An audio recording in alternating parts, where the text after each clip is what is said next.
नारायण नारायण श्रीमन नारायण लक्ष्मी नारायण श्रीमन नारायण लक्ष्मी नारायण श्रीमन नारायण नारायण नारायण श्रीमन नारायण नारायण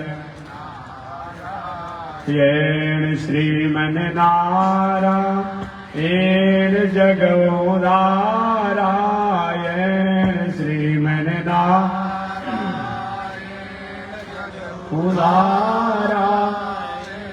लक्ष्मी नारायण नारायण नारायण लक्ष्मी नारायण नारायण नारायण। बोलिए श्री लक्ष्मी नारायण भगवान की अनंताचार्य कृपया वेदांत द्वय पारगम रामकृष्णामृषभक्त विश्वक्षेण मुनिं भजे कासायम यज्ञ सूत्रम शुचिवपुषि तथा चोर्ध्वपुण्ड्रं च भाले यस्यास्ते दक्षस्ते कलिकुमति गिरीन्द्रेन्द्र वज्रं त्रिदण्डं संसाराग्नि प्रशान्त्यै मृतजलममलं दारुपात्रं पवित्रं श्रीविश्वक्षेण सूरे पदकमलयुगं श्रेयसे संश्रयामि लक्ष्मीनाथ समारम्भाम् नाथयामुनमध्यमाम् अस्मदाचार्यपर्यन्ताम् वन्दे गुरो परम्पराम् नारायणाय विद्महे वासुदेवाय धीमहि तन्नो विष्णु प्रचोदयात् महालक्ष्म्यै च विद्महे विष्णुपत्न्यै च धीमहि तन्नो लक्ष्मी प्रचोदयात् तन्नो लक्ष्मी प्रचोदयात्।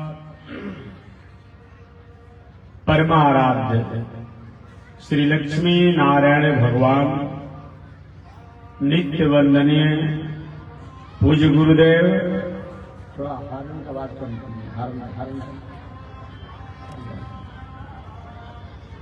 नित्य वंदनीय पूज्य गुरुदेव श्री त्रिदंडी स्वामी जी महाराज के जुगल चरणों में कोटिशः नमन। भगवत भागवत आचार्य कैंकर्य पारायण महानुभाव काशी की पावन भूमि से चलकर आए हुए जगत गुरु रामानुजाचार्य स्वामी मुक्तिनाथ जी द्वारा महंत संजय जी द्वारा भी आपने कथा श्रवण किया। पावन भूमि पर पावन कथा को निवेदन करते हुए मैं आया। पावन कथा प्रसंग अंतर्गत पिछले दिन मैंने निवेदन किया था भगवान श्री कृष्ण 125 वर्ष की आयु को व्यतीत करने के बाद इस लीला लोक से जाने की तैयारी में थे। उद्धव जी भगवान श्री कृष्ण के मित्र भी हैं, सखा भी हैं, महामंत्री भी हैं।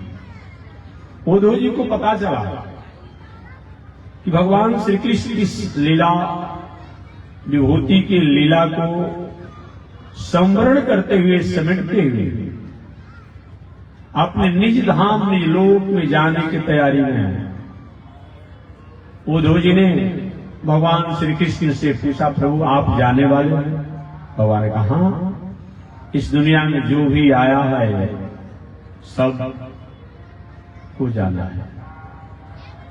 जो भी आया है, राजा हो, रंग हो, फकीर हो, संत हो, महात्मा हो, चाहे भगवान ही क्यों न हो, वे संसार में आते हैं तो उनको भी इस लीला शरीर समेट करके जाना पड़ता है।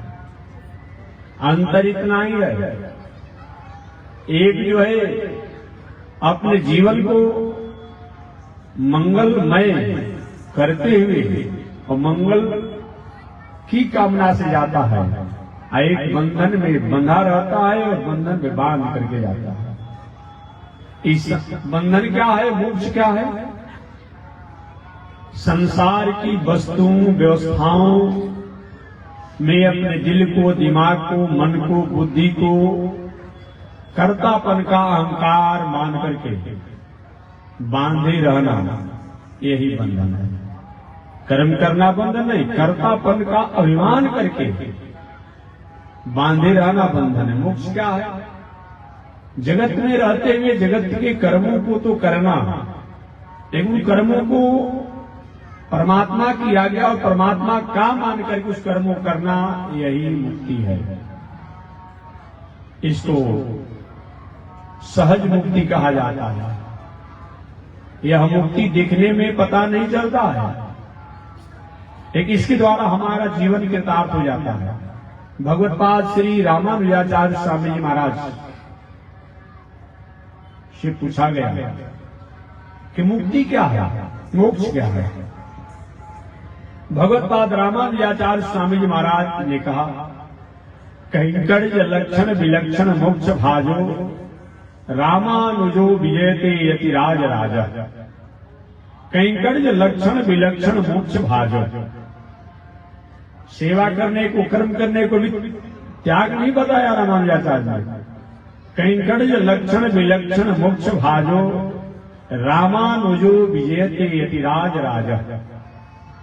कैंकर्य लक्षण विलक्षण मोक्ष भाजो, ये सेवा जो है एक ऐसा अजब किस्म का मुक्ति का स्थान है, पात्र है।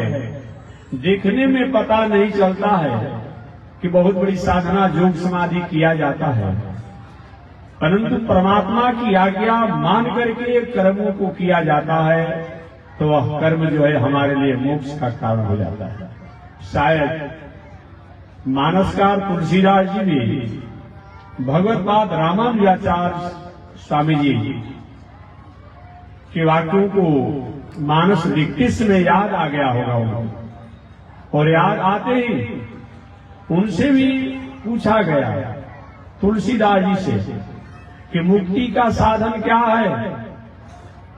मुक्ति का साधन क्या है? साधन तो बहुत से हैं, योग है, तप है, यज्ञ है, दान है, तीर्थ है, व्रत है, लेकिन भगवत्पाद रामानुजाचार्य स्वामी महाराज ने जो कहा उसी बातों को दोहराते हुए चौपाई में और भाषा में मानसकार ने भी कह दिया। नीच टहल सब प्रभु के करिहो, अपद विलोक भवसागर करिहो। स्पष्ट कर दिया। देखिए हमारे यहाँ शब्दों में नीच शब्द जो है, एक कहीं आज की परिवेश में इस नीच शब्दों को, अधम शब्दों को एक अलग तरीका से अर्थ कर दिया जाता है। अब यहाँ नीच टहल सब प्रभु की करिहो, अपद विलोक भवसागर करिहो। यहाँ नीच माने क्या होता है? अब यहाँ कोई महानुभाव देखे नीच शब्द का प्रयोग किया गया, नीच कर्म करने वाले। अरे भाई यहाँ किसी जात से कोई मतलब नहीं। यहाँ नीच शब्द का मतलब क्या आता है? छोटे से छोटे कर्मों को भी भगवान की आज्ञा मानकर किया जाए तो निश्चित रूप में संसार से तरण तारण हो जाती है। यहाँ नीच माने ये शब्द का प्रयोग हुआ है, अर्थात खेती करना। अब देखते कोई व्यक्ति हल चलाता है, लेकिन तो मालूम पड़ जाएंगे तो हल चला रहा है। छोटा से छोटे कर्मों को भी, कोई अगर मंदिर में पुजारी होते, घर में माताएं होती है, एक माताएं कहीं जाकर स्कूल में पढ़ाने का काम करते हैं, कोई नौकरी करती है, तो दूसरी माताएं जो है घर में भोजन भी बनाती है। तो देखने में तो मालूम पड़ता है कि तो भोजन बनाती है, लेकिन जो मंदिर में पूजा करने वाले, योग साधना करने वाले, तीर्थ व्रत करने वाले, यज्ञ आदि करने वाले, जो अपने कर्मों को श्रेष्ठ मानते हैं, उनको करने का जो सुकृत और फल होता है, वह गृहस्थ आश्रम में रहने वाला, घर गृहस्थी में रहने वाला व्यक्ति अगर हल ही चला रहा है और हल चलाते समय भी अगर परमात्मा की आज्ञा उनका ध्यान और चिंतन करके वह गृहस्थ कार्य करता है तो वह कहीं उन साधकों से कम नहीं है, उन साधकों की गति को प्राप्त करता है। ये मानस कार्य नीच कहल सब प्रभु के करिहो अपद विलोक भवसागर। रामानुजाचार्य ने क्या कहा? कैंकर्य लक्षण विलक्षण मोक्ष भाजो रामानुजो वियते यतिराज राजा। हे दुनिया में रहने वाले लोग, कैंकर्य का मतलब किम करोती, कर्म करते हुए, सत्कर्म करते हुए, परमार्थ करते हुए, पूर्ण करते हुए ये भावना नहीं ना कि मैं करने वाला हूं। अब यहीं पर जग हो रहा, अब कोई कि हम नहीं हो तो थोड़े महात्मा जी आ जाए। अरे भाई महात्मा जी नहीं आते बात तो ठीक है, लेकिन भगवान अगर प्रेरणा नहीं देते तो आप महात्मा जी बुलाने का आग्रह करते हैं। ये भी तो बात भूलिए मत, ये भी बात मत भूलिए। कितने लोग अपने गांव में, जिला में, जवार में, क्षेत्र में सोचते रह गए मैं कोई कुछ करता नहीं, मौका मिला नहीं कर पाए। ये तो भगवान ने हमसे कराया तब तो हम कर रहे हैं, तो हम और आप क्या करने वाले हैं? बहुत से ऐसा घर होगा, परिवार होगा जो एक दो पीढ़ी बीत गया होगा, घर में सत्रण कथा भी नहीं हुआ होगा। ऐसा भी घर हो, कुछ घर में तो होता हो, पूर्णिमा को, अमावस्या को, जो भी होना हो, विवाह शादी हो या किसी अवसर को हो भी जाता होगा। लेकिन कुछ ऐसे भी घर हैं कि जिस घर में सत्रण का कथा भी नहीं होता होगा, ऐसी मंजूर नहीं है। इसलिए करते हो कन्हैया मेरा नाम हो रहा है, प्रभु आपकी कृपा से सब काम हो रहा है। वो कराता है तब तो हम करते हैं, और नहीं कराता है तो हम क्या कर पाएंगे? कहीं धन रहेगा तो मन नहीं रहेगा, मन रहेगा तो धन नहीं रहेगा, और मन धन रहेगा तो तन नहीं रहेगा। कहीं न कहीं विषम परिस्थितियां आ ही जाती है। बहुत से ऐसे लोग हैं कि बहुत लोग बक्सर तक नहीं जाकर गंगा स्नान किए हैं, अब तो नए में लोग जा रहे हैं। एक व्यक्ति ने हमसे पूछा कि महात्मा जी इसमें धर्म कर्म तो हो रहा है, पूजा पाठ तीर्थ व्रत हो रहा है, लेकिन लोग पिकनिक मना रहा है। हमने कहा कि बात तो आपने ठीक ही कहा, लेकिन वो भी अगर कर रहा तो एक न एक दिन हम जिसके पास जा रहे हैं और जो कर रहे हैं वो तो ठीक है। अग्नि के ज्वाला के पास आप जाएंगे तो अग्नि अपना प्रभाव दिखाएगा। आप बर्फ के टुकड़े को अपने हाथ में पकड़ेंगे तो बर्फ का टुकड़ा अपना ठंडापन दिखाएगा, शीतलता दिखाएगा। अभी नहीं देखे कि आप गर्म है कि ठंडा, हुआ अपना प्रभाव दिखाएगा। ठीक वही बात है, हम ठीक है जा रहे हैं, हमारी स्थिति नहीं यहाँ पर है, लेकिन जिसके पास जा रहे हैं, जो कर रहे हैं, वो तो कम से कम है, तो अपना प्रभाव से हमको सब प्रेरणा देकर एक न एक दिन उसने सब प्रेरणा में लगा लेगा। ये विचार करके भी अच्छे कर्मों को करना चाहिए। कुछ लोग कहते हैं कि मन लगता नहीं है तो काहे की पूजा पाठ करना चाहिए। नहीं भी मन लगता हो तब भी अच्छा काम कीजिए, एक दिन अच्छे काम करने का फल होगा कि नहीं लगने वाला मन भी लगने लगेगा। छोटा बच्चा 1 वर्ष का, 1.5 वर्ष का, 2 वर्ष का, 3 वर्ष का जानता है कि अंकगणित और बीजगणित का क्या सूत्र होता है? क्या जानता? कुछ नहीं जानता। आपने स्लेट दे दिया, पेंसिल दे दिया, कागज दे दिया, कलम दे दिया, बच्चा क्या करता है?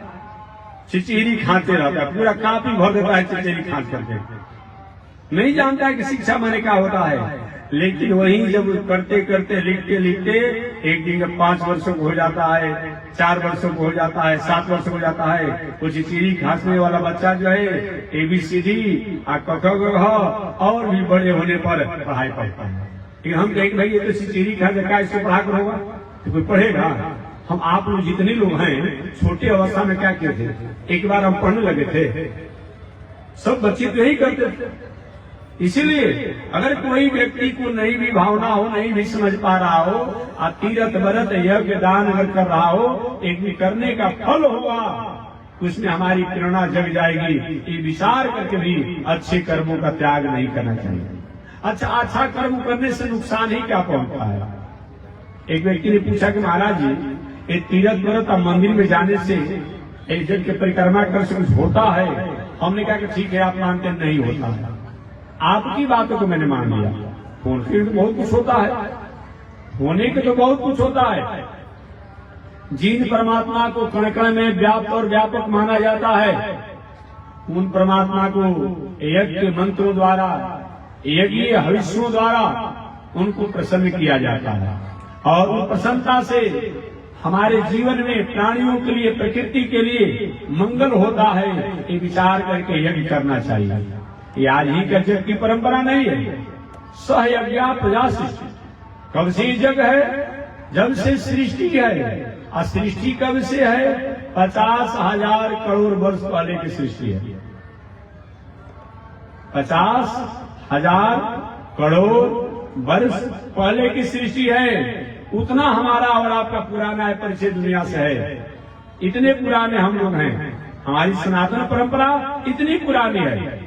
तो मैं निवेदन किया कि मंदिर में जाने से मिलता है कि नहीं मिलता, ये तो बात की बात है। लेकिन मंदिर में जाने से पहले, मंदिर में जाते समय और मंदिर में जाने के बाद अगर हमारे जीवन में सादगी की भावना आती है, सदाचार की भावना आती है, स्वच्छता की भावना आती है, शांति की भावना आती है, ये कम है। एक पागल आदमी को, पागल व्यक्ति को, डिप्रेशन वाले व्यक्ति को, टेंशन वाले व्यक्ति को, टेंशन वाले व्यक्ति को ठीक करने के लिए बड़े बड़े डॉक्टर को लाख रुपया लगाना पड़ता है। और वो कहीं संत के यहाँ जाने से, कथा सुनने से चाहे मिलता है ना, बात छोड़ दीजिए। मंदिर में जाने से, तीर्थ व्रत करने से और उसका डिप्रेशन, टेंशन और टेंशन का शांति मिल रहा हो, एक कम मिलना है क्या? एक कम तो नहीं है। कुछ दिन पहले छठ हुआ था। छठ से पहले, छठ के समय और छठ के बाद हमें अच्छा चीज खराब भोजन नहीं करना है। तो सात्विक वृत्ति हमारे में प्रेरणा आया है, क्यों बात है। एक व्यक्ति ने पूछा, महात्मा जी आप लाखों लाख रुपया खर्चा कर देते हैं गांव गांव में जाकर के, इससे क्या मिलता है लोगों को? हमने कहा कि व्यवहारिक बात अगर किया जाए, आध्यात्मिक बात मैं बात बताऊंगा, व्यवहारिक बात किया जाए तो जितना मिलता है वो कोई देता ही नहीं है। आज सरकार रोज, चाहे प्रदेश सरकार हो या देश सरकार हो, उसके समाज सेवी नेता लोग कहते हैं सरकार ने रोजगार नहीं दिया, अमुक नहीं दिया, अमुक नहीं दिया, अमुक नहीं दिया। चलिए कुछ नहीं मानते हैं, लेकिन हमने जग किया। इस जग के माध्यम से माइक वाले को, टेंट वाले को, लाइट वाले को, हलवाई को, मिट्टी के बर्तन वाले को, जगशाला वाले को एक रोजगार मिला ना 5 दिन का। तो हम रोजगार ही अगर दे दिए, मान ली कि 10 आदमी 100 आदमी को रोजगार ही खाने पीने का मिल गया, 5 वर्ष के लिए भोजन अन्न इत्यादि का कम है। मत मानिए कि धर्म होता है, मोक्ष होता है, पुण्य होता है। क्या आपत्ति की बात है? आप किसी को मनरेगा द्वारा कोई पोखरी खनवाते हैं, आके कराह खनाते हैं, तो वहाँ रोजगार देते हैं, तो आपने हमें कर दिया। आइए हम जब करते हैं इससे रोजगार मिलाते, कुछ नहीं किया हमने। ये बुद्धि की बलिहारी है भाई, क्योंकि ऐसा लोग प्रश्न करता है। लेकिन मैं उन महानुभाव से बार बार पूछना चाहता हूँ, मत मानो कि अपने आप धर्म कर्म पूर्ण और स्वर्ग मोक्ष होता है। ये तो कम से कम है। 50 लोग जो अपने आप इस जग के माध्यम से उनको रोजगार मिला, तो हम भारत के लोगों को कम से कम 5 दिन के लिए, 10 दिन के लिए रोजगार दिए, ये भी तो कोई कम नहीं है। ये भी तो समाज का उपकार है, एक मान लीजिए। और दूसरी बात, एक बात और मैं कहूँगा, जो काम सरकार नहीं करती है, जो काम शासन नहीं करता है, जो काम न्यायालय और न्यायाधीश नहीं करते हैं, उस काम को संत और शास्त्र करता है। एक अपराधी को, अपराध को नियंत्रण करने के लिए सरकार को एड़ी से चोटी लगा करके छोड़ाना पड़ता है। देख रहे हैं ना, रोज होम डिलीवरी पकड़ा जा रहा है। बात समझ गए होंगे। अब कोर्ट में बात करते हैं, कभी मैं नाम नहीं लूंगा, नाराज हो जाता है किसी को हमारे पर, मैं नहीं बात करूंगा, कोर्ट में केवल बात करूंगा आप लोग से। होम डिलीवरी बंद हो रहा है, सरकार डांट पर चल रही है, तो होम डिलीवरी और होम डिलीवरी के सेवा लेने वालों पात पर चल रहे हैं। देख रहे हैं ना, कितना सारा प्रशासन उसी में झोंक दिया जा रहा है, समझ लीजिए। लेकिन फिर भी लोग की भटकाव नहीं जा रही है। हमने कह दिया कि भाई देखिए, ये सब पीने से कम 100 रुपया का आप रोज पीते हैं, तो कम से कम महीना में 3000 रुपया आपने पी गया। उन 3000 रुपया को आप बचा लेते हैं, तो कम से कम 1000 रुपया बच्चे जो पढ़ने वाले उनको आप फीस देने का काम करेंगे। 1000 रुपया सब्जी नमक में काम आ जाएगा, 1000 रुपया दवा इत्यादि में काम आ जाएगा। आप ही का रुपया आपके पास मैंने सुरक्षित रख दिया। अब इससे बहुत लोग छोड़ भी दिया, ये नहीं मानते हैं। अपराधी का अपराध छूट जाता है, पियकड़ का पिकड़ी छूट जाता है, ये कम बात है। छोड़िए अध्यात्म की बात, मोक्ष स्वर्ग तो जो मिलने वाले की बात है। इससे भी अगर समाज के लोगों का नैतिकता और आचरण का सुधार होता है, ये कम लाभ है। और फिर भी आपको दिखाई नहीं पड़ता है, आप समझ नहीं पाते हैं। इसीलिए जो काम को सरकार नहीं कर पाती है, शासन नहीं कर पाता है, न्यायालय और न्यायाधीश नहीं कर पाते हैं, उस काम को संत और शास्त्र करता है। क्योंकि अनेकों उदाहरण है। वाल्मीकि जी अपने जमाने कितने बड़े अपराधी थे, उसने के शासक द्वारा कुछ नहीं किया जा रहा था, लेकिन एक संतों ने संदेश दिया। हमेशा हमेशा के लिए वाल्मीकि जी अपने गलत मार्गों से मुड़ गए। अंगुलिमाल डाकू बहुत बड़ा अपराधी था गौतम बुद्ध के जमाने में, उसने के शासक द्वारा क्या नहीं किया गया सुधारने के लिए अंगुलिमाल डाकू को, लेकिन नहीं हुआ। एक गौतम बुद्ध ने क्या किया, संदेश दिया और उस अंगुलिमाल डाकू का जीवन ही सुधर गया। ये कम लाभ है।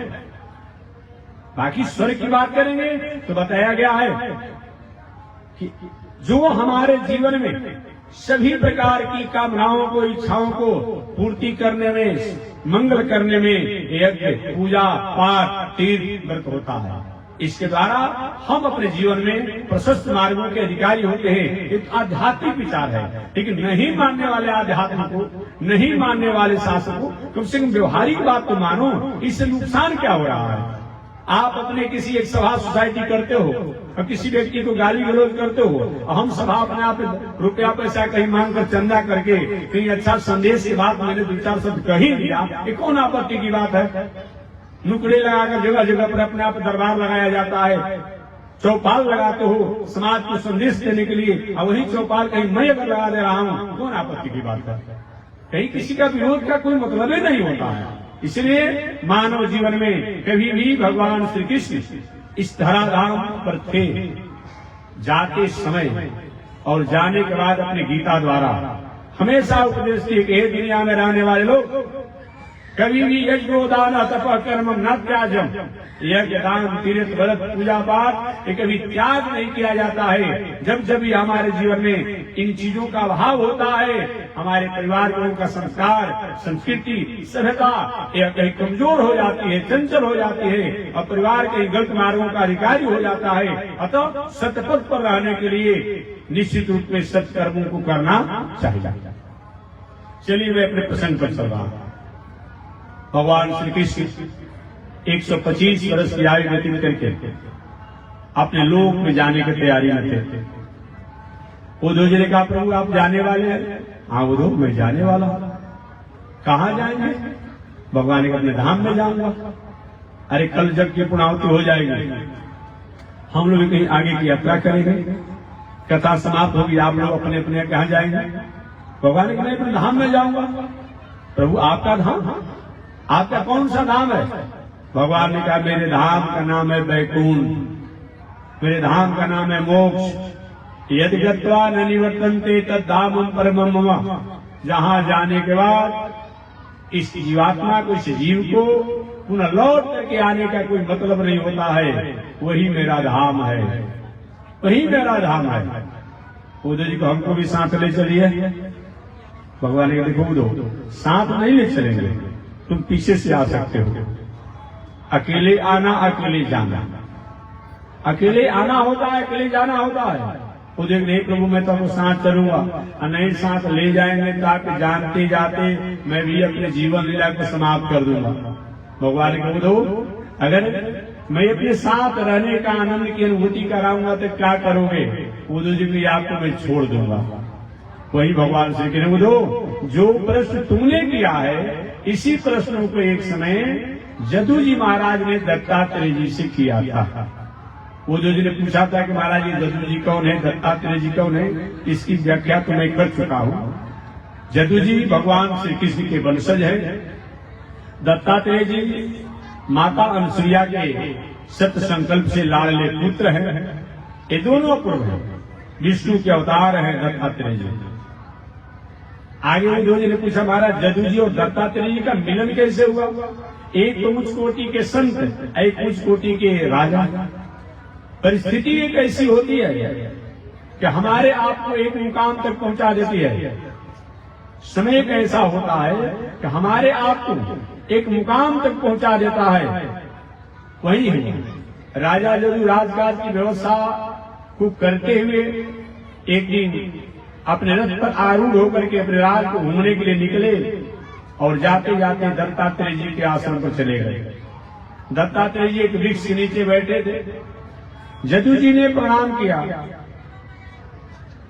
आगे दत्तात्रेय जी ने कुशल मंगल राज के बारे में पूछा। जदू जी ने पूछा, ऋषिवर, आपको देखने से पता चलता है कि आपके पास कुछ नहीं है, लेकिन जब अनुभव किया जाता है तो ये अनुभव हो रहा है कि सारा दुनिया का आनंद आप ही के पास है। ये क्या मतलब? आगे जदू ने पुनः कहा, आप यही न कहीं जवाब देंगे, आप कहना चाहेंगे कि मैं साधु हूँ, संत हूँ, इसलिए हमको यह आनंद है। तो आप ही साधु क्यों बने, हम साधु क्यों नहीं बने? आगे पुनः जदू जी ने कहा, आप ये कहें कि मैंने साधु बनने का तरीका बनाया है। तुम्हारा जो कौन सा तरीका है जो आपने अपना लिया, मैंने नहीं अपनाया। इन पावन प्रसंगों को सुनने के बाद दत्तात्रेय ने कहा, जदू, मैंने अपने जीवन में दुनिया में घूम घूम करके 24 लोगों को गुरु बनाया। इन कल मैंने कहा था 24 लोगों को मैंने गुरु बनाया। जदू जी तो हाथ जोड़े, गुरु जी रहने दीजिए। एक हम लोग गुरु बनाते हैं तो उनकी आज्ञा का पालन करने में हम लोग स्थित नहीं रह पाते हैं, और आपने 24 लोगों को गुरु बनाया। दत्तात्रेय नहीं नहीं जदू, गुरु तो मैंने एक ही बनाया, बाकी शेष लोगों से मैंने गुण को सीखा, उनके आचरण से गुण को सीखा, और उनको गुण को ही मान करके मैंने उनको गुरु रूप में मान लिया। इसीलिए मेरे 24 गुरु हो गए। अच्छा महाराज, कौन कौन लोगों से आपने गुण सीख करके उनको गुरु आपने बनाया? दत्तात्रेय जी ने कहा कि मेरा प्रथम गुरु का नाम है पृथ्वी। कल व्याख्या मैं कर चुका हूं। पृथ्वी से मैंने क्षमा सीखा और परोपकार सीखा। पृथ्वी में जितना क्षमा है और परोपकार है और कहीं नहीं है। क्षमा कितना? इसी पर उपद्रवकारी, पापी, घटिया, बदमाश, कुकर्मी सब रहता है। एक पृथ्वी माता उसको भी उसी तरह से उपकार करती है, उसको भी अन्न, फल, फूल, घर द्वार, मकान सब व्यवस्था होता है। मानव जीवन में चाहिए कि हमें भी क्षमाशील होना चाहिए और परोपकारी होना चाहिए। दूसरा, दत्तात्रेय मेरे गुरु का नाम है वायु, पृथ्वी वायु। वायु को गुरु बना करके दत्तात्रेय जी कहते, मैंने वायु द्वारा हमेशा कर्म को सीखा। वायु हमेशा चलते रहता है। एक चंदन का वृक्ष है तो वायु वहां रुक नहीं जाता है, बढ़ते रहता है, और कहीं कूड़ा करकट है तो वहां से हट नहीं जाता है, तो आगे बढ़ते रहता है। पुरुषार्थी व्यक्ति को, कर्मशील व्यक्ति को जीवन में सम विषम चढ़ाव उतराव आते रहता है, लेकिन कर्म का त्याग नहीं करता है। एक दिन कर्म का त्याग नहीं करने का फल होता है कि अपने प्रशस्त मार्गों का अधिकारी हो जाए। दत्तात्रेय जी का मेरे तीसरे गुरु का नाम है पृथ्वी वायु आकाश। आकाश को मैंने गुरु बनाया, और आकाश को गुरु बना करके यह संदेश जाना, जैसे आकाश दिखाई नहीं पड़ता है, सौम्य आकाश तत्व होता है। ईश्वर की सत्ता जो है भले दिखाई नहीं पड़े, लेकिन पूरी दुनिया जो है वह ईश्वरमय है।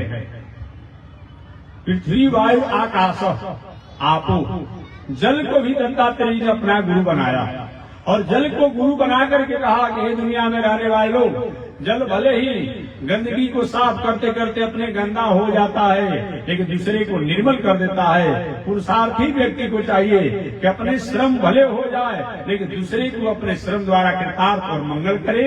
ये जल द्वारा हम और आपको देश प्राप्त होता है।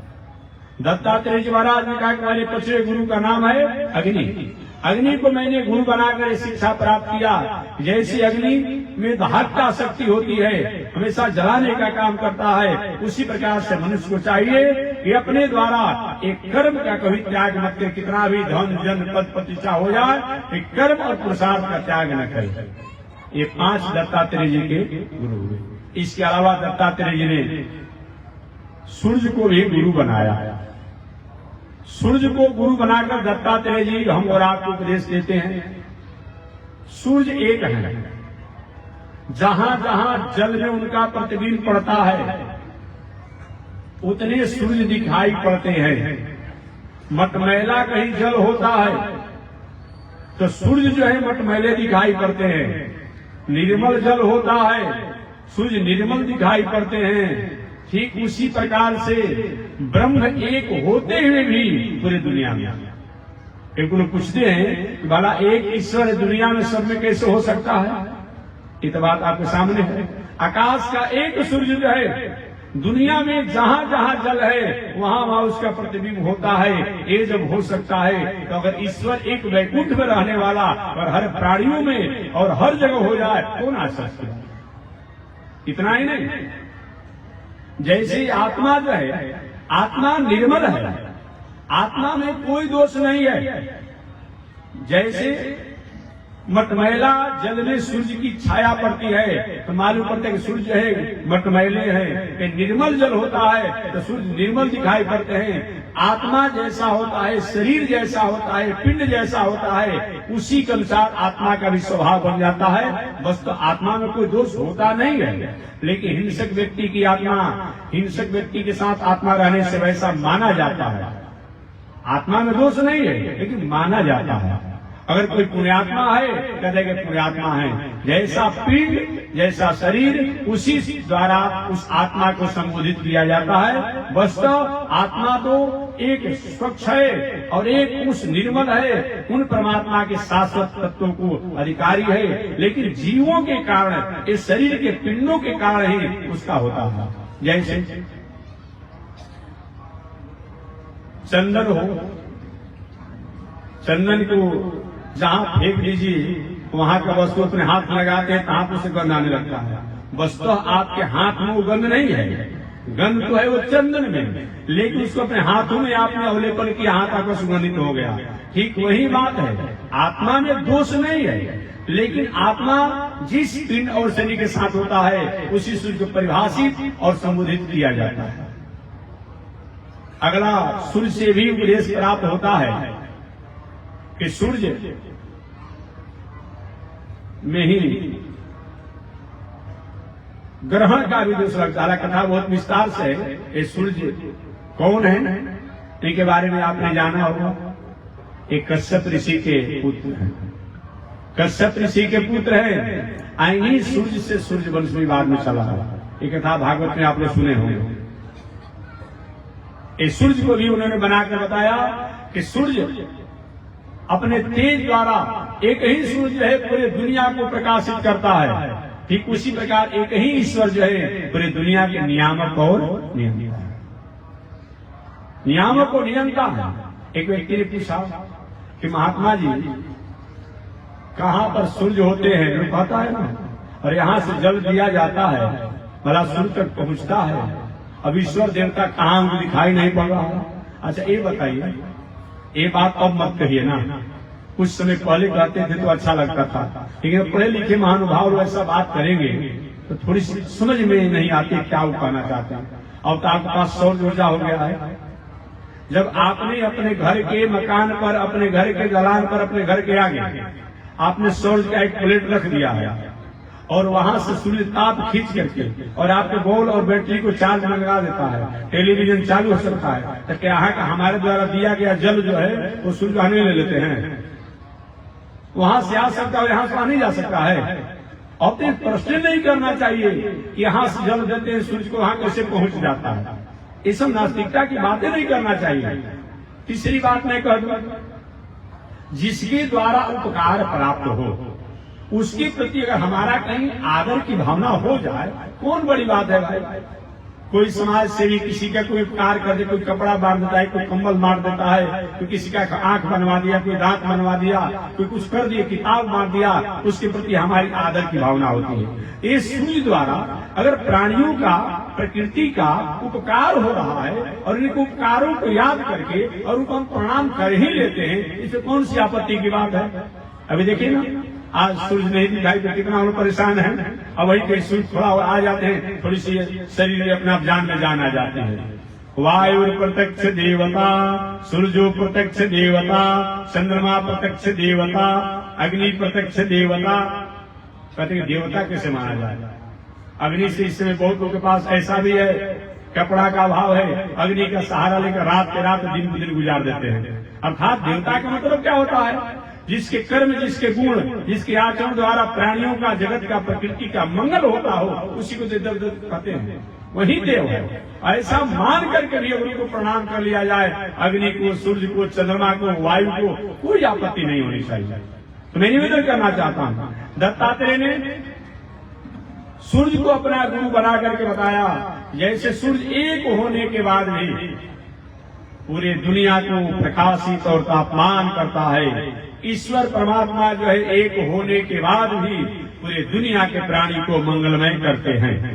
दत्तात्रेय जी ने चंद्रमा को भी अपना गुरु बनाया और चंद्रमा को गुरु बनाकर दत्तात्रेय जी ने यह उपदेश दिया कि हे दुनिया में रहने वाले लोग, चंद्रमा शीतलता को प्राप्त कराते हैं, लेकिन इनमें एक दोष है। जैसे जैसे शुक्ल पक्ष आता है इनकी कला बढ़ने लगती है और पूर्णिमा आते आते इनकी कला पूर्ण हो जाती है। अब जैसे जैसे कृष्ण पक्ष आता है अमावस्या को तो समाप्त हो जाते हैं और अमावस्या को आते आते इनका नामो निशान नहीं रहता है। कृष्ण पक्ष की कला घटने लगती है, आते आते अमावस्या को समाप्त हो जाता है। ऐसा क्यों? सूर्य में ऐसा नहीं देखा जाता है। तो ये भी बात नहीं है कि अमावस्या को जो चंद्रमा की कला समाप्त हो गई तब शुक्ल पक्ष में नहीं होगी, ऐसी बात नहीं है।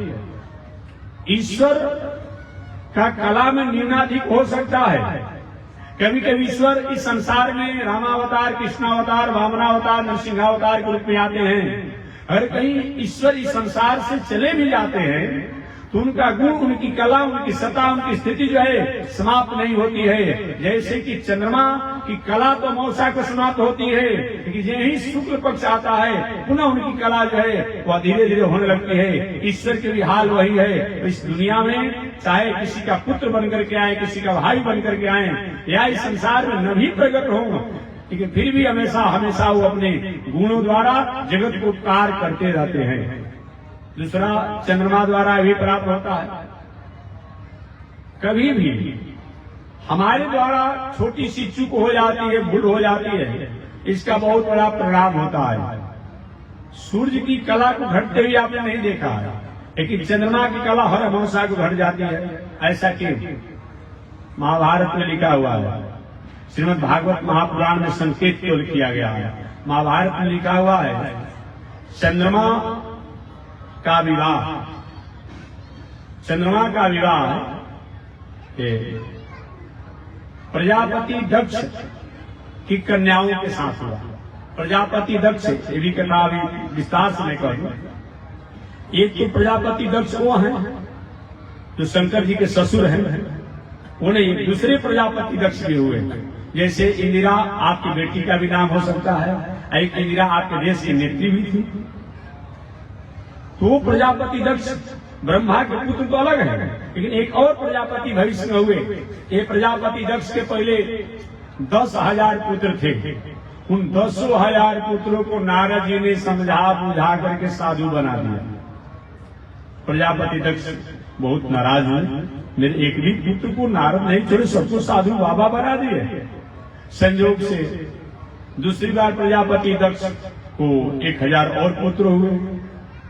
आप इतना इतना पुत्र के समय होते थे। आज सरकार 2 ही पर रोकने की बात कर रही है, 2 ही पर रोकने की बात हो रही है। अब उसमें ऐसे कितने होते थे? देखिए वो लोग आयु भी तो बहुत होता था ना जी। हम लोग को 50, 60, 70, 80, 90, 100 वर्ष जीते जीते बहुत हो जा रहा है। उस समय लोग हजारों वर्ष जीते थे, लाखों वर्ष जीते थे, ऐसा होता था। तो मैं निवेदन करना चाहूंगा, प्रजापति दक्ष की 1,000 पुत्रों को और भी नारद जी ने साधु बना दिया। इस प्रकार कुल मिलाकर के 11,000 पुत्रों को, प्रजापति के 11,000 पुत्रों को नारद जी ने बाबा बना दिया। प्रजापति दक्ष के मन में थोड़ा सा आवेश हुआ, क्रोध हुआ। अरे नारद, अहो असाधु, हे नारद तुम साधु भेष में असाधु हो, पाखंडी हो, ढोंगी हो, हमारे पुत्रों को तुमने साधु बना दिया। तो जाओ मैं तुमको शाप देता हूं कि आज के बाद कहीं एक जगह तुम कहीं नहीं रुकोगे।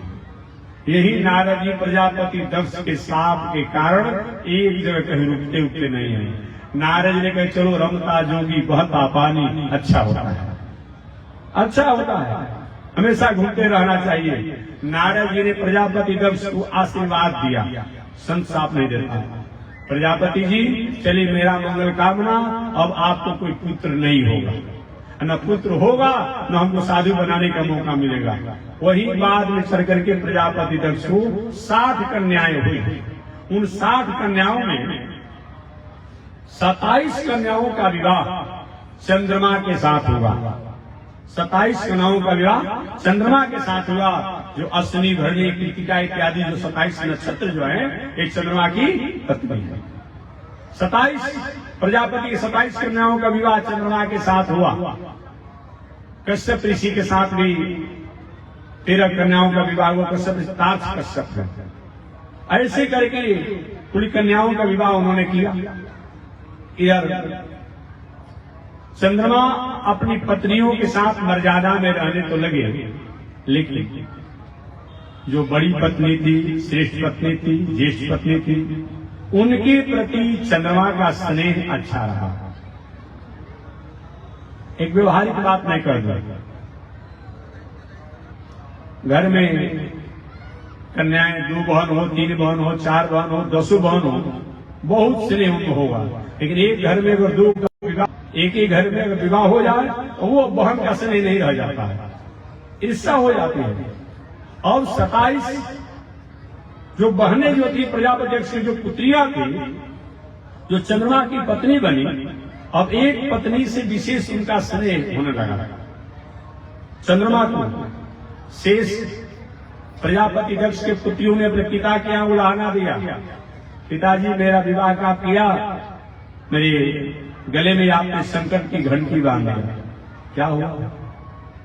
आपके दामाद जी हमारे पतिदेव जी हमारी बड़ी बहन के प्रति ही स्नेह रखते हैं, हम लोग प्रति ऐसा उनका आदर नहीं रहता है। प्रजापति दक्ष बताओ मेरे शेष बेटियों को अपमान करता है। और प्रजापति दक्ष ने चंद्रमा को श्राप दे दिया, तुमको अपने सुंदरता का अभिमान है, जाओ मैं तुम्हें श्राप देता हूं कि तुम क्षय रोगी हो जाओ, यक्ष्मा का रोगी हो जाओ। वही अपने ससुर जी के शाप के कारण चंद्रमा यक्ष्मा के रोगी हो गए, जो अमावस्या को नामो निशान नहीं रहता है। जब सांप लग गया तो प्रार्थना के चंद्रमा, अरे आप मेरे पिता हैं, ससुर है, ऐसा सांप देना चाहिए, मैं अपनी गलती को सुधार कर लूंगा। कि ठीक है जाओ, तुमने पश्चाताप किया है, तब तो क्षय रोग तो होना पड़ेगा, अमावस्या को तुम्हारा नामो निशान नहीं रहेगा, क्योंकि चलो शुक्ल पक्ष जब आएगा एक एक कला तुम्हारी बढ़ जाएगी। वही पूर्णिमा को ये पूर्ण हो जाते हैं। और ससुर जी के साथ के कारण आज भी अमावस्या के दिन नामो निशान नहीं रहता है। आज भी ससुर का साप लागू है, आज भी लागू है। ऐसे चंद्रमा भले ही की कला का ह्रास होता है, क्षय होता है, लेकिन चंद्रमा की सत्ता की समापन नहीं होती है। ईश्वर भले ही ये संसार में कभी आए, कभी अवतार में या नहीं आए, लेकिन उनकी सत्ता का कभी समापन नहीं होता है। वो ईश्वर की सत्ता तो तीनों काल में एक समान बनी रहती है। एक चंद्रमा द्वारा दत्तात्रेय जी ने उपदेश को प्राप्त किया। तो 7वां गुरु हो गए पृथ्वी, वायु, आकाश, जल, अग्नि, सूर्य, चंद्रमा। दत्तात्रेय जी के 8वें गुरु का नाम है कबूतर। दत्तात्रेय जी ने कबूतर को भी अपना गुरु बनाया। जदू जी हाथ जोड़े, गुरु जी हद हो गया। अभी तक तो आपने प्रकृति को गुरु बनाया और कबूतर पंछी को भी आपने गुरु बना लिया। दत्तात्रेय यदु मैंने कबूतर से गुण प्राप्त किया, इसलिए उसको गुरु के अपने आप दर्जा में रख लिया। महाराज आपने कबूतर से कौन सा गुण प्राप्त किया है, एवं आपको उसने गुरु बनाया? दत्तात्रेय कहे एक बार मैं जा रहा था घूमते हुए, संयोग से कुछ ही दूर आगे बढ़ा होगा कि देखा कि एक वृक्ष के नीचे एक शिकारी बहेलिया अपने जाल और पिंजड़ों को लेकर के बैठा था। उस वृक्ष के ऊपर पंछी के बच्चे घोंसले में थे। उन बच्चों को लंबी उड़ान भरने की अभी शक्ति नहीं थी। उस घोंसले से ही अपनी माता की प्रतीक्षा करते रहते। उस पंछी के माता और पिता दोनों अन्न के दाना चुनने के लिए अपने बच्चों को भरण पोषण करने के लिए निकले थे।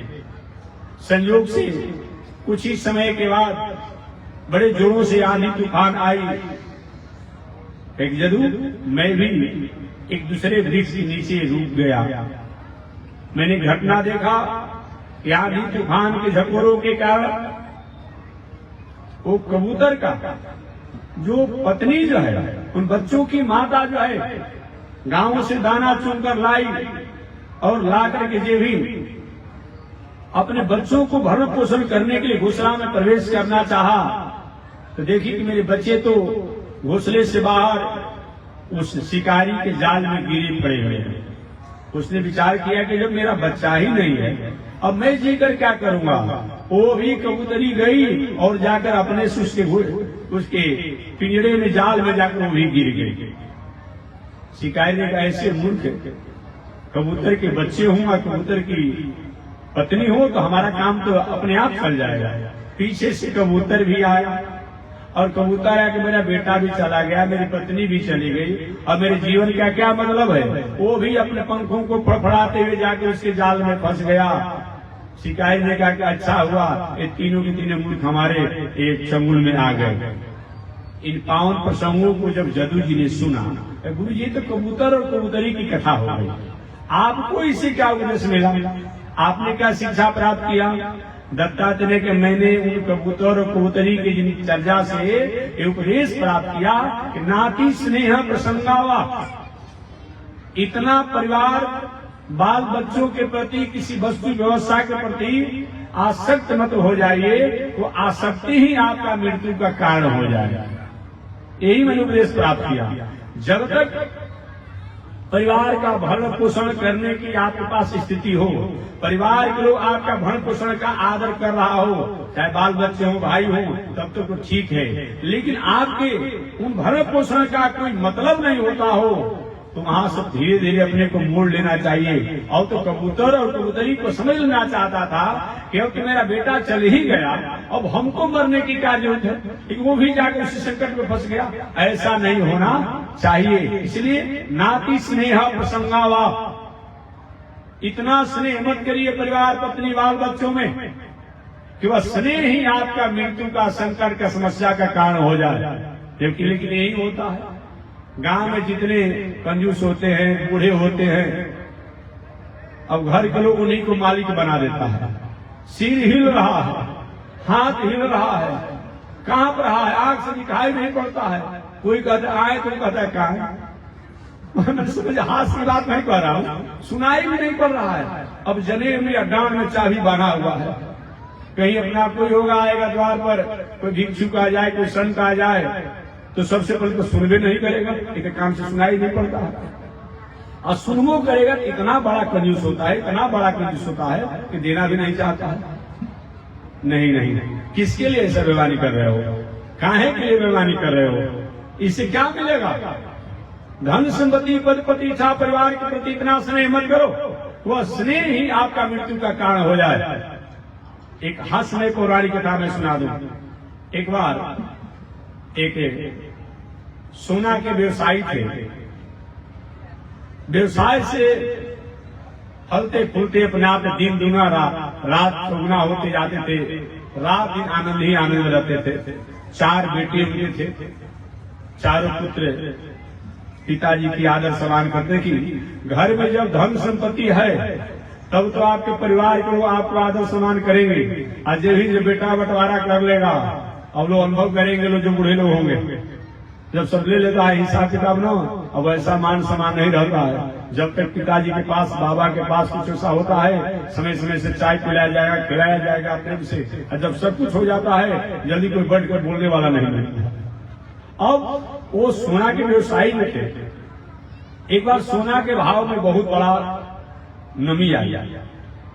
नमी आने पर पहले सोना था 7 रुपये भरी, और सोना अचानक हो गया 40 रुपये भरी। विचार किए कितना गिरावट आ गया सोना में, तो क्यों न जो भी सारा संपत्ति चल अचल है कल घर छोड़ करके सब सोना खरीद लिया। अब वो सोना के व्यवसायी सोना खरीद लिए। सोना पहले था 60 रुपए भरी, अचानक गिरावट आया तो 40 रुपए भरी हो गया। पूरे जो भी चल अचल संपत्ति केवल घर को छोड़कर था उन्होंने सोना खरीद लिया। और सोना जब खरीद लिया अचानक जो है वो सोना के भाव कुछ दिनों के बाद और गिरावट आ गया। अब उनके तो 20 रुपए भरी हो गया। अब तो टेंशन हो ही जाएगा ना। उसी टेंशन डिप्रेशन बेचारे रोगी हो गए, तबीयत बिगड़ गई और तबीयत यहाँ से बिगड़ गई तो कोमा में रहने लगे। परिवार भी उलाहना देता। एक दिन चारों पुत्रों ने विचार के पिता तो मरने वाले हैं, लेकिन कम से कम से जान लिया जाता कि और कहीं धन संपत्ति कहीं छुपा कर रखे हैं। देखिए धनी परिवार के बाल बच्चों को शंका बनी रहती है, सब कुछ दे देंगे लेकिन शंका बना रहता है कि हो उस भाई पर हिक मत दे दे, उस भाई पर हिक मत दे दे। भले कुछ उनके पास नहीं हो लेकिन हमेशा उनके मन में शंका बनी रहती है। अब चारों भाइयों ने आपस में चंदा किया और चंदा करके डॉक्टर साहब किसी तरह से पिताजी को बुलवा दीजिए कि हम लोग जान लेकर उसी को पिताजी द्वारा कि कहीं और छुपा कर धन संपत्ति रखे हैं। संयोग से प्रारब्ध की बात और चारों पुत्रों ने रुपया जुटा करके और डॉक्टर को बुलाया। हाथ करो कोमा में पड़े थे। अचानक दवा के प्रभाव से उनका आवाज खुल गई और आवाज जब खुल गया तो देखिए कि चारों पुत्र एक जगह खड़ा है। अरे उन्होंने इशारा किया, अरे तुम लोग यहाँ क्या कर रहे हो, क्यों खड़े हो? उन लोगों ने कहा, इनको समझ में आया कि हो सकता है कि जो सोना को मैंने 60 रुपए पहले था 40 रुपए लिया था, भाव हो गया 20 रुपए, हो सकता है सोना का भाव बढ़ गया होगा तो हमसे आज्ञा लेने के लिए पुत्र आए हैं। क्योंकि जिस भावना में जो व्यक्ति रहता है मरते समय उसको वही बात याद आती है। तो पुत्रों ने कहा पिताजी अभी चुप रहिए, शांत रहिए, अब आपको 105 डिग्री अभी बुखार है, बोलना नहीं है, डॉक्टर साहब कहे हैं। अब उनको समझ में आया कि बेटा कह रहे पिताजी जो सोना का भाव पहले 60 रुपए था 40 रुपए आपने लिया था, लेने के बाद 20 रुपए हो गया, जिसके चलते आपका तबीयत बिगड़ गया था। अब वो सोना का भाव हो गया 105 रुपए भरी, आज्ञा हो तो बेच दिया जाए। और वो क्या कहते हैं, बेच दो बेच दो बेच दो। और यही कह करके बेचारे वो मर गए। अंत में कोई भजन करता है जी, होता है भजन, अंत में भजन करेंगे, भजन होगा नहीं होगा।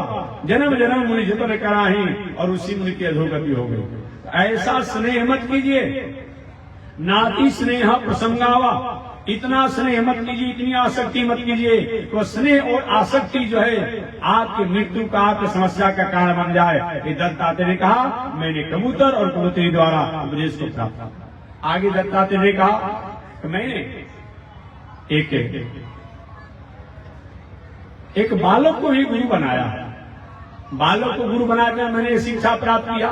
छोटा बालक था, अपने माता के गोद में था, दूसरे ने बुलाया, उसके गोद में चला गया, उसको डांट दिया, रोने लगा, पुनः दूसरे ने बुलाया गया। बालक के समान मनुष्य का जीवन होना चाहिए। बहुत किसी के मान अपमान से उससे बहुत अपने को प्रभावित नहीं होना चाहिए। एक ज्ञानी पुरुषों को, भगवान के भक्तों को चाहिए। आगे दत्तात्रेय के मैंने एक वेश्या को भी अपना गुरु बनाया। यदि गुरु जी वेश्या को भी आपने गुरु बनाया? अरे वेश्या से आपने क्या शिक्षा प्राप्त किया? एक हाँ, यदि मैंने एक वेश्या को भी अपना गुरु बनाया। गुरु जी आपने एक वेश्या को भी क्यों गुरु बनाया? वेश्या तो आप जानते होंगे, जो अपने वेश को बदल करके, वेश को, आबरू को, जो एक संपत्ति के लिए अपने आप में वो समर्पित कर दे, वही है। इसको आपने क्यों बनाया? महाराज कौन वेश्या थी? दत्तात्रेय का उस वेश्या का नाम था पिंगला नाम की वेश्या। क्या नाम था? पिंगला नाम की वेश्या। विदेह नगर में जाता, विदेह नगर में, जनकपुर में एक पिंगला नाम की वेश्या थी। ओ रोज ग्राहक की प्रतीक्षा में अपने अटारी पर, अपने कोठे पर रहती और सुबह से शाम, शाम से रात्रि भर प्रतीक्षा करती रहती। दत्तात्रेय के एक दिन में उसी रास्ते से जा रहा था, अचानक मैं रुक गया इसे गली में जहां वेश्या का कोठा था और देखा कि वेश्या सायं काल से लेकर के और अर्धरात्रि तक ग्राहक की प्रतीक्षा करती रही, कोई ग्राहक नहीं आया। अंत में वेश्या जाकर के अपने शैया पर सो गई और सोने के बाद इस संसार के लोगों के लिए मैं रात को रात नहीं समझती हूँ, दिन को दिन नहीं समझती हूँ। इतना अगर हमारा स्नेह उन परमात्मा से हो जाता तो मेरा उद्धार हो जाता। इस चाम मानस को संतुष्ट करने के लिए इस समय करते हूँ। वेश्या ने आशा को त्याग करके और जाकर के शैया पर सो गई। यदि गुरु जी आपने उस वेश्या से क्या उपदेश प्राप्त किया? तो दत्तात्रेय के मैंने वेश्या से प्राप्त किया, आशा ही परम दुखम नैराश्यम ही परम सुखम। आशा जो है ये मनुष्य को सबसे श्रेष्ठ दुख का कारण है। नैराश्यम ही परम सुखम, और आशा को त्याग करके कम करना जो है यही जीवन का सबसे श्रेष्ठ है। इस प्रकार दत्तात्रेय जी ने उस वेश्या को अपना गुरु बनाया। आगे दत्तात्रेय के मैंने एक कुमारी कन्या को भी अपना गुरु बनाया। जदू गुरु जी आपने कुमारी कन्या से क्या उपदेश प्राप्त किया? जदू मैंने कुमारी कन्या से गुरु बनाकर उपदेश प्राप्त किया। एक बार एक कुमारी कन्या विवाह के योग्य हो गई थी। उसके विवाह उसके पिता द्वारा तय कर दिया गया था। संयोग से उसके माता पिता भाई सभी लोग कहीं पड़ोसी या कहीं बाहर गए थे अपने हित संबंधियों के यहाँ। अचानक इस कन्या का विवाह तय हो गया था। उसको देखने के लिए उसके जो नए संबंधी बनने वाले थे वर पक्ष लोग उस घर पर आ गए। वो कन्या ने देखा कि पिताजी भी नहीं है, माताजी भी नहीं है, भाई भी नहीं है, और अतिथि आ गए उनके नए हमारे संबंधी बनने वाले हैं। उस घर में जाने वाली हुई बहू बनकर के उस कन्या ने प्रतिष्ठा की, सोचा कि भाई किसी तरह से भोजन पवाना है, बनाना है, खिलाना है। ये भी घर में जब गई भोजन बनाने के लिए चावल तो है नहीं।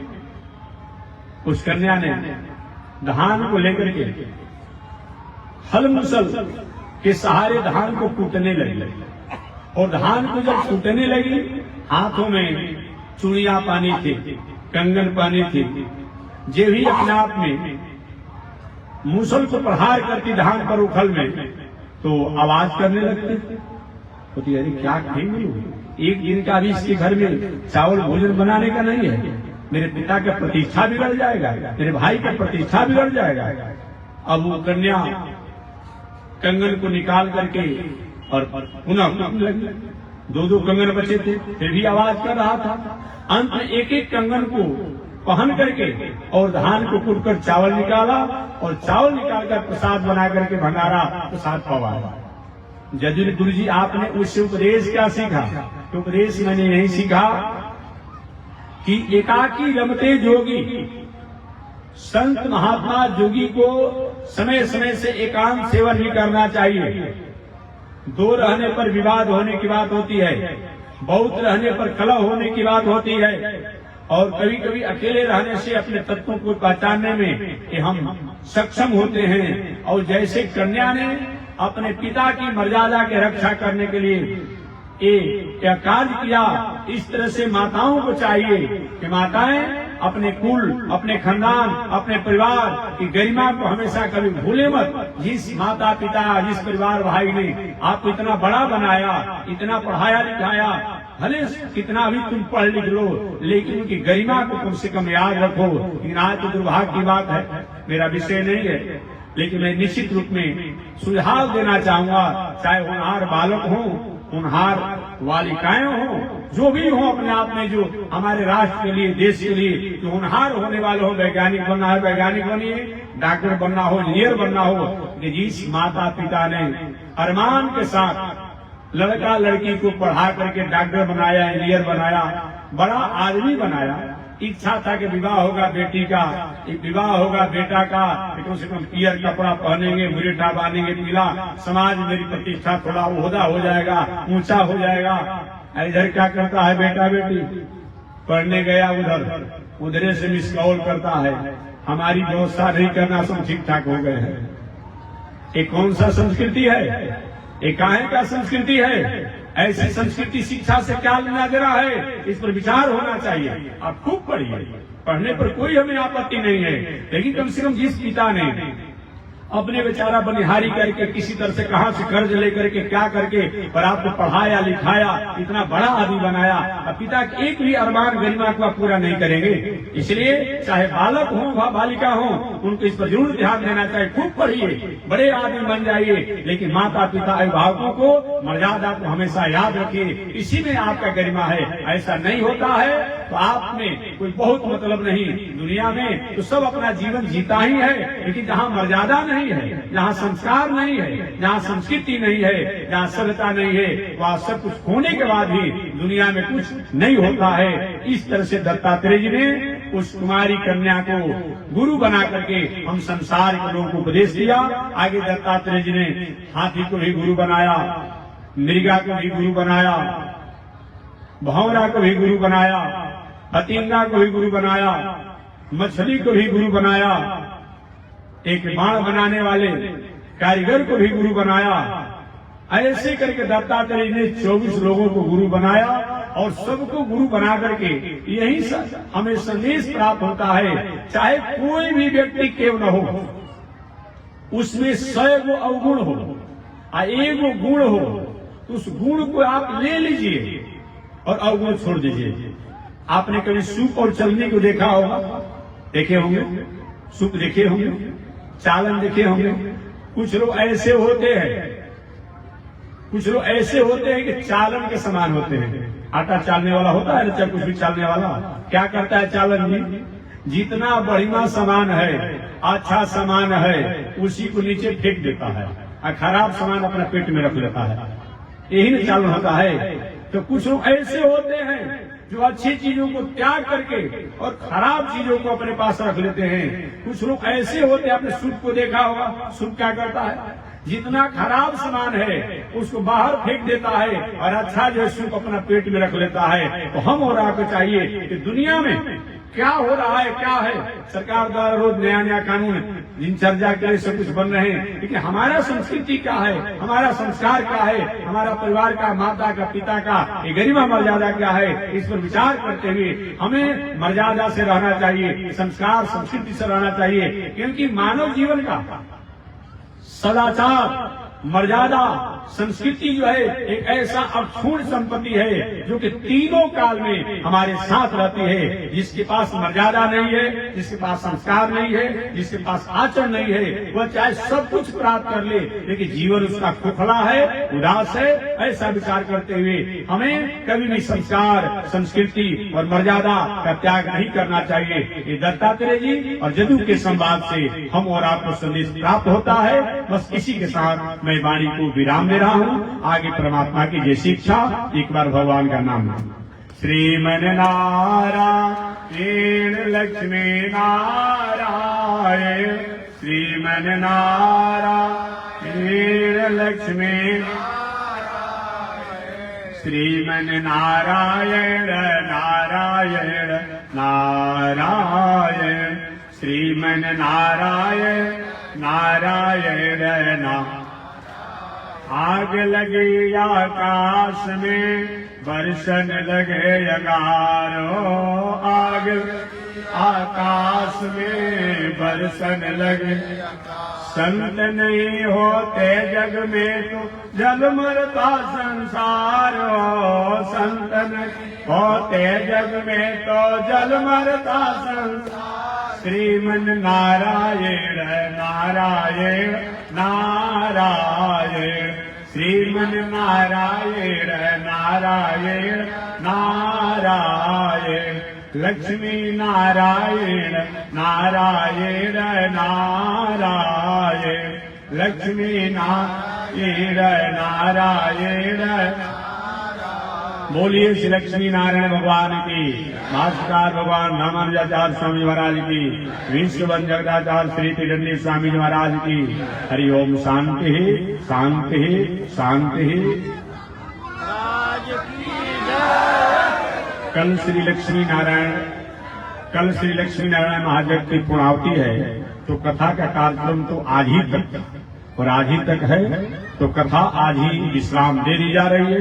कल लगभग 12 बजे तक यज्ञ की पूर्णावती कर दी जाएगी। उसके बाद संत महात्मा विद्वान सब लोग का विदाई समारोह होगा तो और साथ ही साथ भंडारा का व्यवस्था तो चल ही रहा है, कल भी भंडारा का व्यवस्था रहेगा।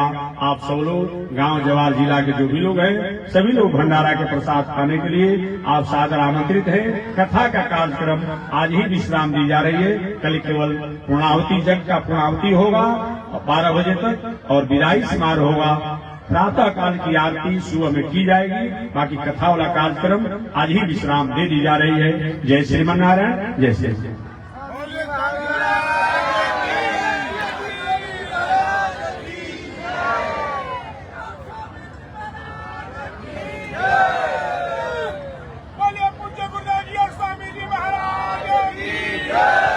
ओम चंद्रमा मनसो जात चक्षो सूर्यो जायत श्रोत्राद्वायुष प्राण समुखादविरजायत श्रीशते लक्ष्मी सपत्न्या बहुरात्रे पार्श्वे नक्षत्राणि रूपमस्मिनौ व्यातम् विषय निघाणामो मयि गाढ सर्वलोकं मयि गाढ कासायं यज्ञसूत्रम् शुचिवपुषि तथा चोर्ध्वपुण्ड्रं च भाले यस्यास्ते दक्षहस्ते कलिकुमति गिरीन्द्रेन्द्रवज्रं त्रिदण्डं संसाराग्नि प्रशान्त्यै वृतजलममल दारुपात्रं पवित्रं श्रीविश्वक्सेन सूरे पदकमलयुग श्रेयसे संश्रयामि अमर्याद शूद्रस् चलमतिरसोया प्रसवो कृतघ्नो दुरमाने स्मर परवसो वञ्चन पर निशंस पापीश कथमामितो दुःखजलदे प्रपारादुत्रीरस् तव परिचरेयं चरणयो। लक्ष्मी नारायण भगवान की, स्वामी जी महाराज की। हरि ओम। शांति शांति शांति।